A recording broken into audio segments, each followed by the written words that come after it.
चल मेरी जिंद नावी दुनिया बसानी, चल मेरी जिंद नावी दुनिया बसानी।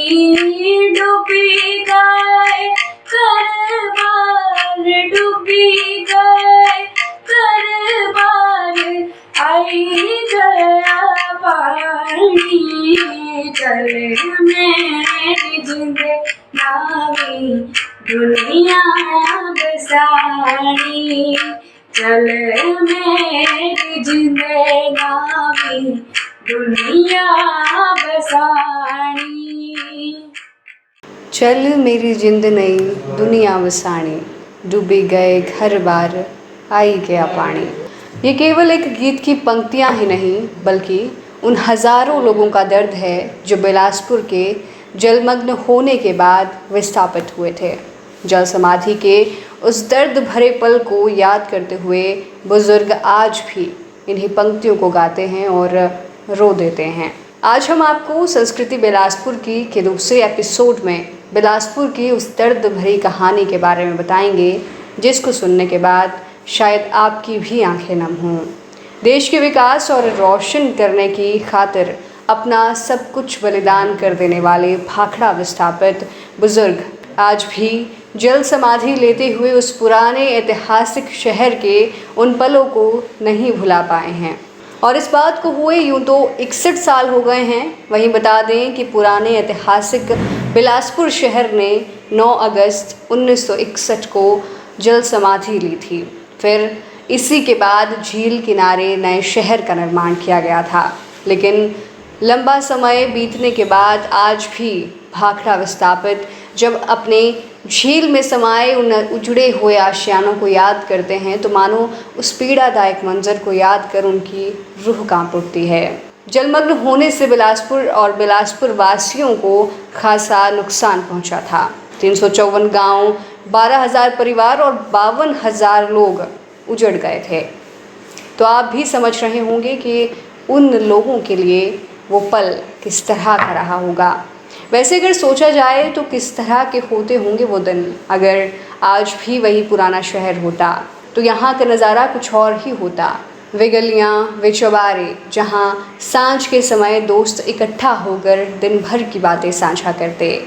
द न्यूज़ वॉरियर के साथ खास बातचीत में बिलासपुर के निवासी, उस मंजर के साक्षी और वरिष्ठ पत्रकार कुलदीप चंदेल ने वो तमाम अपने बचपन के दिन और विस्थापन के वो पल याद करते हुए साझा किए। सुनिए कैसा था पुराना बिलासपुर और कितना मुश्किल था लोगों का अपने घरों को छोड़कर आना। मारे बुजुर्गारी रखिया निशानियाँ, मारे बुजुर्गारी रखिया निशानियाँ, मारे ही सामने हाँ बनिया कहानियाँ, बनिया कहानियाँ।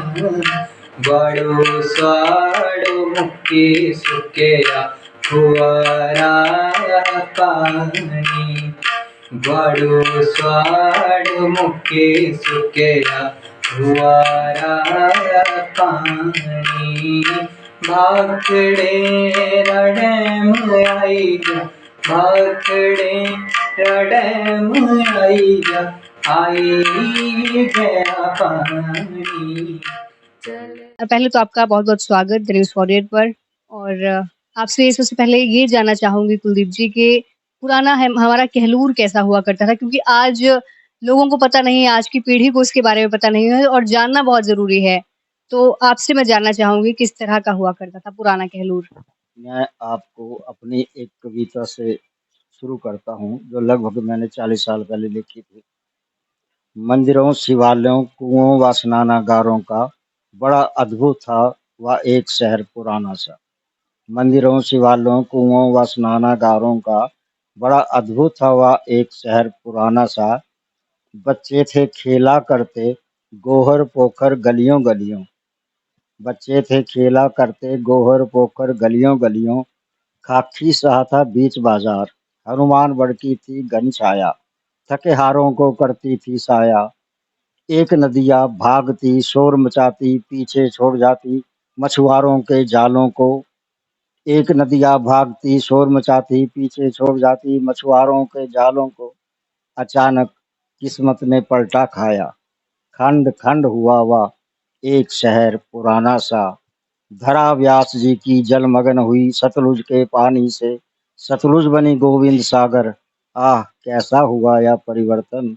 बड़ा अद्भुत था वह एक शहर पुराना सा। बड़ा अद्भुत था वह एक शहर पुराना सा। तो आपने पुराने बिलासपुर के बारे में पूछा। ये कवि हृदय की बात है। हमने कभी 40 साल पहले एक कविता लिखी थी, क्योंकि हमने तो उस शहर में पढ़ाई की है, पढ़े हैं, स्कूल गए हैं, खेले हैं। तो वह बहुत सुंदर शहर था। वह शहर राजा दीपचंद का बसाया हुआ था। राजा दीपचंद कहलूर रियासत का एक बहुत ही महाप्रतापी राजा था। जब वह अपनी राजधानी सुनहानी से बिलासपुर लाया, इस स्थान पर तो सबसे पहले उसने धौलरा में अपने महल बनवाए और नीचे की तरफ शहर बसाया। उस शहर का नाम बिलासपुर राजा दीपचंद ने ही रखा था। राजा दीपचंद जो था वो बहुत बहादुर था, और उसको वह औरंगजेब का समकालीन था। औरंगजेब, अब दीपचंद की बात कर लेते हैं। औरंगजेब को एक बार कटक के किले पर पठानों ने घेर लिया।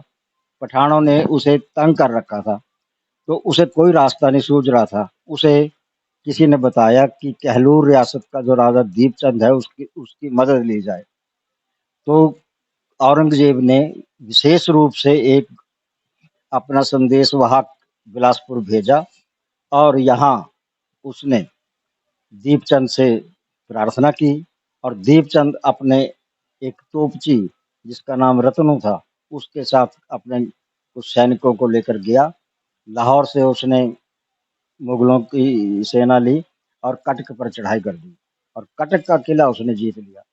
जब वो वापस वहां से आया विजय पताका फहराकर, तो औरंगजेब ने उसका लाहौर में बहुत स्वागत किया और उसे 5 लाख रुपए उसने नगद इनाम दिया और एक झंडा दिया, और राजे राजगान की उपाधि से उसे विभूषित किया। मतलब राजाओं का राजा, और 22 पहाड़ी रियासतों की उसको सरदारी दी। ये था दीपचंद जी, जो बिलासपुर के एक महाप्रतापी राजा थे, जिन्होंने बिलासपुर को बसाया था। अब दीपचंद के बारे में एक बात और बता देना चाहता हूँ। उनकी शादी जो है एक मंडी में हुई थी, एक कुल्लू में हुई थी। जो कुल्लू की रानी थी कुमकुम देवी, जब उसकी डोली उठने लगी तो डोली नहीं उठ पाई।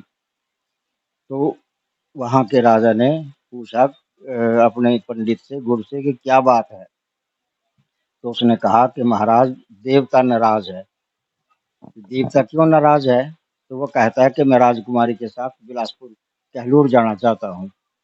बस तो जाओ फिर। उन राजा ने बोल दिया तो जाओ, जाइए।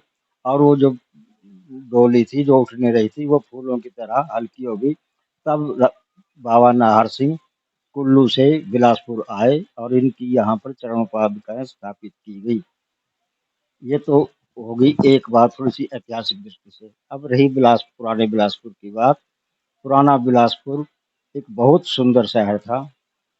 राजा आनंद चंद उस रियासत के अंतिम राजा थे, और जो न्यू कॉलेज के पढ़े हुए थे, उन्होंने उस पुराने बिलासपुर को, अपनी रियासत के बहुत से भाग को भाखड़ा डैम के कारण बनी गोविंद सागर झील में डूबने से बचाने के लिए बहुत प्रयास किया। वो नहीं चाहते थे कि ये शहर डूबे। तो शुरू में जब भाखड़ा डैम का जो लेवल था वो 1580 फुट रखा था, उसमें राजा आनंद चंद राजी हो गए थे, क्योंकि तब वो बिलासपुर का पुराना शहर नहीं डूबना था, कुछ गांव डूबने थे। लेकिन जब देश आज़ाद हुआ 1947 के बाद इसका लेवल 100 फुट और बढ़ा दिया, और फिर राजा अड़ गए। तब उसके बाद बिलासपुर को सी स्टेट बनाया गया।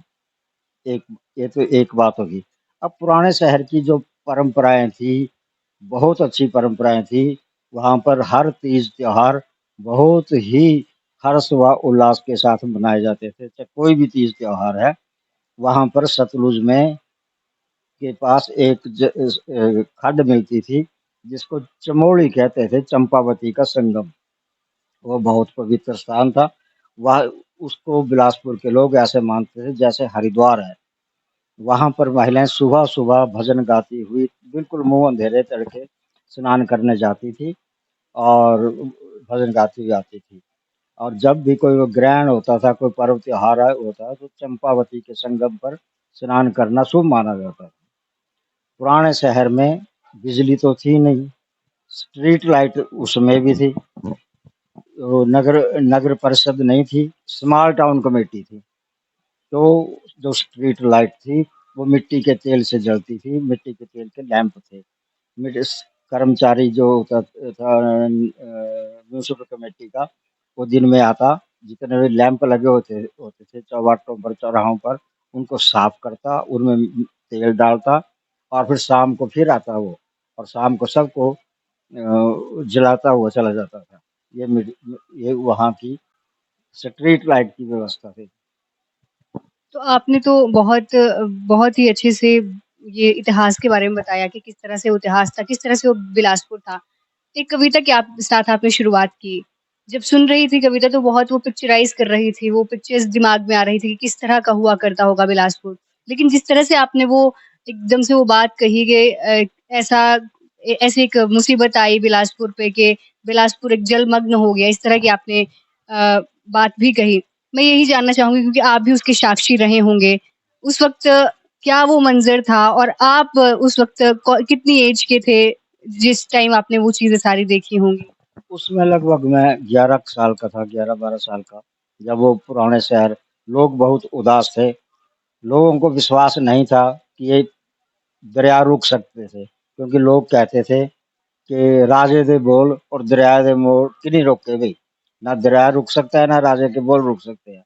विश्वास ही नहीं होता था लोगों के अंदर, घरों के में पानी घुसने लग पड़ा, तब लोगों ने छोड़ा। और लोग पीछे मुड़-मुड़ कर देख रहे थे, रो रहे थे, सामान सिर पे रखा हुआ था। उसमें पब्लिक रिलेशन वालों ने एक फ़िल्म भी बनाई हुई थी, डॉक्यूमेंट्री, जिसे जिसे हम 64-65 तक देखते रहे। लेकिन अब पता नहीं वो कहाँ गई, मैंने भी उसका बारे में, घर गिर रहे हैं, लोग उठा रहे हैं, सामान उठा रहे हैं, चले हुए हैं, रो रहे हैं, उस मंज़र को देखकर। हाँ, हम भी अपने माता-पिता के साथ सिर पर सामान रखकर पुराने शहर से आए हैं। हमसे जो थोड़ी, अब इस समय मैं 73 का हूँ, तो बड़े हमसे जो बड़े लोग हैं कुछ, वो भी मिलते रहते हैं, पुराने शहर को याद करते रहते हैं, पुराने शहर की बातें, क्या बात है, मेल-मिलाप अच्छा था, रस्म-रिवाज अच्छा था। वहाँ अब देखो यहाँ पर जो पींगे नहीं डाली जाती है, जिसको पुराने शहर में पींगे डालने का बड़ा रिवाज था, उसको पींगों की सज्जी बोलते थे। अब जो पिछली संक्रांति चली गई ना, पींगों की सज्जी बोलते थे। और घर-घर में, आंगन में, पेड़ों के ऊपर पींगे डलनी, मोहल्ले में एक कोई बहुत बड़ी पींग डाली जाती थी और महिलाएँ पींगों के गीत गाती थी, जो अक्सर राधा कृष्ण से जुड़े जुड़े होते थे। एक बहुत अच्छा उत्सव रहता था, जिसको पींगों का महीना कहते थे। लेकिन अब ये वो संस्कृतियाँ नहीं है, वो देखने को नहीं मिल रही है। अब जब नीचे की तरफ देखते हैं उन जो जब पानी आता है तो वो मंदिर भी अब ढक जाते हैं या फिर जब भी वो उस तरफ देखना होता है तो किस तरह का वो दिल का वो रहता है। लोग सब कुछ लाए लेकिन मंदिर लाना भूल गए, मंदिर नहीं ला सके। अपना घर-बार जो कुछ भी सिर पर उठा लाए, लेकिन मंदिर वहीं के वहीं रह गए। और आज भी जब उस तरफ उनको देखते हैं तो हमने वहाँ पर पूजा होते देखी है, घंटियाँ बजती देखी है, प्रसाद लिया है, तो मेले देखे मंदिरों में। तो अब जब भी कभी उसकी तरफ देखते हैं तो पुरानी यादें एक फ़िल्म की तरह घूम जाती हैं। चल मेरी जिंदे नावी दुनिया बसानी, चल मेरी जिंदे नावी दुनिया बसानी, डूबी गए डूबी गए। इस शहर का डूबना एक संस्कृति का डूबना भी था, क्योंकि गोविंद सागर झील में कहलूर रियासत का रंग महल और नया महल ही नहीं डूबे, बल्कि इनके साथ साथ उनसे भी वो पुराने कई महल, शिखर शैली के 99 मंदिर, स्कूल, कॉलेज, पंचरुखी नालियाँ, कनौड़, दंडियूरी, बांदलिया, गोहर बाजार, सिखों का मुड़के गुरथान, गोपाल जी मंदिर और कचहरी परिसर भी डूब गया था। 9 अगस्त 1961 को पहली बार भाखड़ा बांध का जलस्तर बढ़ा तो बिलासपुर का पुराना शहर डूबता चला गया और आज बिलासपुर शहर की हम देखते हैं कि तस्वीर ही बदल चुकी है। और इसके साथ ही आपको एक और चीज़ बता दें कि ये जो आप गाने में आवाज़ सुन रहे थे, ये आवाज़ घुमारवी के ही रहने वाले भाई बहन जिनके नाम अंशिका और अभिषेक हैं, उनकी है। ये बिलासपुर का एक लोकगीत है जो कि उन विस्थापितों के दर्द को बयां करता है। इस गाने को लिखा और कंपोज किया है ज्वाला प्रसाद जी ने।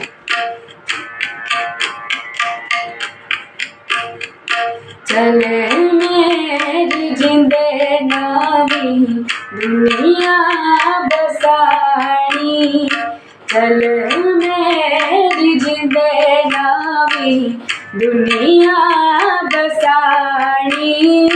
डूबी गए करबार, डूबी गए करबार, आई गया पानी।